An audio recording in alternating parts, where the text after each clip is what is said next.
प्रदेश में प्रचंड रूप से पड़ रही गर्मी से हर कोई बेहाल हो रखा है। तापमापी का पारा 45 डिग्री से नीचे उतरने का नाम नहीं ले रहा है। लगातार इसमें इजाफा होता जा रहा है। अब तक प्रदेश में बन रहे पश्चिमी विक्षोभ के असर से गर्मी से कुछ राहत मिलती आ रही थी, मगर अब वह संभवतः देखने का नहीं मिलेगी। कारण कि अब पश्चिमी विक्षोभ का असर चाइना और अफगानिस्तान की तरफ बना हुआ है। ऐसे में प्रदेश सहित मारवाड़ वासियों को भीषण गर्मी से राहत मिल पाना मुश्किल लग रहा है। अब केवल प्री मानसून की बारिश से राहत मिल पाने की उम्मीद है। जोधपुर शहर में आज पारा 45 डिग्री पार कर गया। भीषण गर्मी से शहर की सड़कें या तक तंग गलियों में वीरान सी स्थिति बन गई है। मौसम विभाग ने प्रदेश के कई हिस्सों में रेड और ऑरेंज अलर्ट जारी कर रखा है। उन जिलों में हीटवेव के आसार बने हुए हैं। जोधपुर संभाग भी हीटवेव की चपेट में है। मौसमी तंत्र में अब पश्चिमी विक्षोभ दूर दूर तक दिखाई नहीं देने से फिलहाल गर्मी से राहत मिल पाना मुश्किल है। शहर की सड़कों पर आज भी सन्नाटा पसरा रहा। तंग गलियों में भी भीषण गर्मी का असर देखने को मिला है। गलियों में वीरानी छाई हुई है। हीटवेव के मरीजों की संख्या भी अब बढ़ने लगी है। हालांकि तापघात और लू के मरीज अस्पताल अभी नहीं पहुंचे हैं, मगर हीटवेव के शिकार लोग उल्टी, दस्त और जी में बेचैनी को लेकर आ रहे हैं। सुबह अस्पताल में इनकी संख्या ज्यादा देखी जा सकती है। कलेक्टर ने दिए निर्देश, पेयजल और लाइट व्यवस्था बनी रहे। जिला कलेक्टर गौरव अग्रवाल ने बताया कि मौसम विभाग ने चेतावनी दी है कि भीषण गर्मी का दौर जारी रहेगा। पूरा जो है हमारा ये रिव्यू चल रहा है और बिजली पानी की पूरा प्रयास यही है किसी प्रकार से जो समस्या कम से कम जो है तरीके से आ सके। जहाँ बात बची है अपनी हीट स्ट्रोक की, लू लगने की, तो इसमें राज्य सरकार की तरफ से भी यही एडवाइजरी है कि लोग जितना हो सके आप धूप के अंदर निकलना अवॉइड करें, क्योंकि prevention is always better than cure. जितना हो सके आप अपने आप को हाइड्रेटेड रखें, तो ये जो अपने तरल पदार्थ जो होते हैं उनका ज़्यादा से ज़्यादा सेवन करें, छाया में रहें, तथा भूखे पेट तो कम से कम घर से बाहर ना निकलें। अपने स्कूलों की भी सबका अवकाश हो गया है। नरेगा के भी जो कार्य के जो आवर्स हैं उनको मॉर्निंग में शिफ्ट कर दिया गया है, तथा साथ ही अपने जितने भी अस्पताल हैं उन सभी के अंदर हीट स्ट्रोक के लिए डेडिकेटेड वार्ड भी इस्टेब्लिश कर लिए गए और सभी के अंदर एडिक्वेट दवाइयाँ हैं। जो ORS का घोल होता है वो है, सभी के अंदर एडिक्वेट छाया पानी की पूरी व्यवस्था है।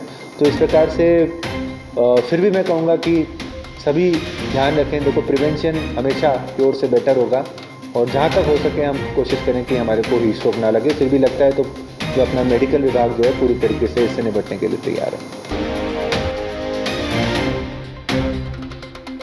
राज्य सरकार की योजना के अनुसार उड़ान सैनिटरी नैपकिन की अवैध खरीद फरोख्त का भंडाफोड़ हुआ है। पोखरण से नोएडा जा रहा सैनिटरी नैपकिन से भरा एक ट्रक बासनी सांगरिया बाईपास पर CGST ने पकड़ा है। इस ट्रक में 1.70 लाख नैपकिन भरे थे, जिसकी अनुमानित तौर पर कीमत 34 लाख रुपए है। ट्रक चालक को धोखाधड़ी के आरोप में गिरफ्तार किए जाने के साथ ट्रक को जब्त कर बासनी थाने में रखवाया गया है। बासनी थानाधिकारी शफीक मोहम्मद ने बताया कि राज्य सरकार की योजना नूर उड़ान के तहत सैनिटरी नैपकिन निःशुल्क उपलब्ध करवाए जाते हैं। सोमवार को CGST ने बासनी सांगरिया बाईपास रोड पर नाकाबंदी कर रखी थी। तब एक ट्रक को आते देखकर उसे रोकवाया गया। ट्रक की जांच में पता लगा कि उसमें सैनिटरी नैपकिन भरे हुए हैं। इस पर चालक खेतरी झुंझुनू के सिहोर निवासी कैलाश पुत्र रामचंद्र धानका से पूछताछ की गई। बासनी क्षेत्र में मंदिर व बावड़ी की जमीन पर अवैध कब्जे को लेकर क्षेत्र वासियों ने जिला कलेक्टर को ज्ञापन सौंप कर मांग की है कि अवैध कब्जे को हटाया जाए और जमीन मंदिर ट्रस्ट को दी जाए। कि ब्यास जी की बावड़ी 350 साल पुरानी है और ब्यास जी की बावड़ी के नाम से 3 बीघा जमीन बोल रहा है और गोविंद नारायण शर्मा ने अपने पद पर रहते हुए पद का दुरुपयोग कर करके ज़मीन कब्जा कर लिए हैं मंदिर के सेट सामने और कब्जा करके वो निर्माण चालू किए हैं। 15-20 फुट नींव खोद दी नीचे तक ले अंडरग्राउंड। क्या उसको यही चाह रहे हैं, गांव नगर यही चाह रहा है कि मंदिर का ज़मीन है फिर मंदिर में आप दी जाए। मैं मेरे गांव के इस भूमि के लिए संघर्ष करना चाहती हूँ, जो हमें वो हमारी भूमि वापस हमारे मंदिर के लिए मिल जाए। लोकसभा चुनाव अब अपने अंतिम चरणों में पहुंच गए हैं। 2 चरणों की वोटिंग बाकी है। देश भर में 7 चरणों में चुनावी प्रक्रिया समाप्ति की तरफ है। अब जिला स्तरीय मतगणना दलों को मतगणना के लिए प्रशिक्षित किया जा रहा है। मंगलवार को एसएन मेडिकल कॉलेज में मतगणना दलों को प्रशिक्षण शिविर लगाया गया, जिसमें मतगणना दलों को मतदान की काउंटिंग के तौर तरीकों से अवगत कराया गया। मतगणना 4 जून को होगी। आज मेडिकल कॉलेज के ऑडिटोरियम में सूरसागर, शहर, फलोदी, पोखरण आदि विधानसभा क्षेत्रों के मतगणना दलों को मतगणना के लिए प्रशिक्षित किया गया। बता दें कि जोधपुर संसदीय क्षेत्र में गत माह 26 अप्रैल को दूसरे चरण में मतदान हुआ था। देश भर में 7 चरणों में मतदान चल रहे हैं। अब 2 चरणों में मतदान होना बाकी रह गया है। राजबाग सूरसागर निवासी बस्तीराम सोनगरा के परिजनों में उनकी अंतिम इच्छा अनुसार उनकी देह मेडिकल कॉलेज को दान की गई। विभागाध्यक्ष डॉक्टर सुषमा कटारिया ने बताया कि मेडिकल कॉलेज में अब तक 218 देहदान हो चुकी है। इस वर्ष 16 देहदान हो चुकी है और इस माह में ये दूसरी देहदान है। बस्तीराम सोनकारा के परिजनों ने बताया कि 13 साल पहले उन्होंने देहदान का संकल्प पत्र भरा था। उनकी अंतिम इच्छा अनुसार मेडिकल कॉलेज की स्टूडेंट की पढ़ाई के लिए देहदान किया गया। बस्तीराम के परिजनों ने बताया कि उनकी प्रेरणा से उनके परिवार में काफी जनों ने देहदान का संकल्प पत्र भरा है। शहर में नरसिंह जयंती मनाई जा रही है।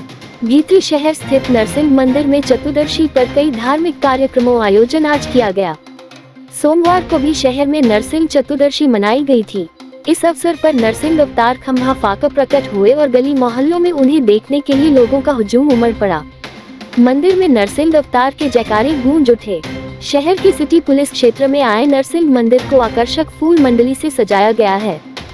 सोमवार की शाम को यहां पर भजन का आयोजन हुआ, साथ ही भव्य का आयोजन भी रखा गया। शहर के रातानाडा क्षेत्र में चल रहे अखंड खड़ी सप्ताह का समापन कार्यक्रम बुधवार को होगा। इस अवसर पर शोभायात्रा के साथ पूर्णारती एवं महाप्रसादी का आयोजन रखा गया है। भक्त खड़े रहकर हरि कीर्तन कर रहे हैं। श्री पंचदशनाम जूना अखाड़ा वाराणसी के पूर्व अंतर्राष्ट्रीय सचिव एवं मंदिर के ब्रह्मलीन श्री महंत शिव चेतन गिरी महाराज के 9वें बरसी महोत्सव का रातानाडा ओल्ड कैंपस के सामने स्थित श्री पीपलेश्वर महादेव मंदिर में चल रहा है। इसका समापन बुधवार को होगा। ये थे आज के मुख्य समाचार। विस्तार से जानने के लिए पढ़ते रहिए दैनिक नव ज्योति। दैनिक नव ज्योति के YouTube चैनल को सब्सक्राइब करें और ताज़ा अपडेट के लिए बेल आइकॉन दबाएं।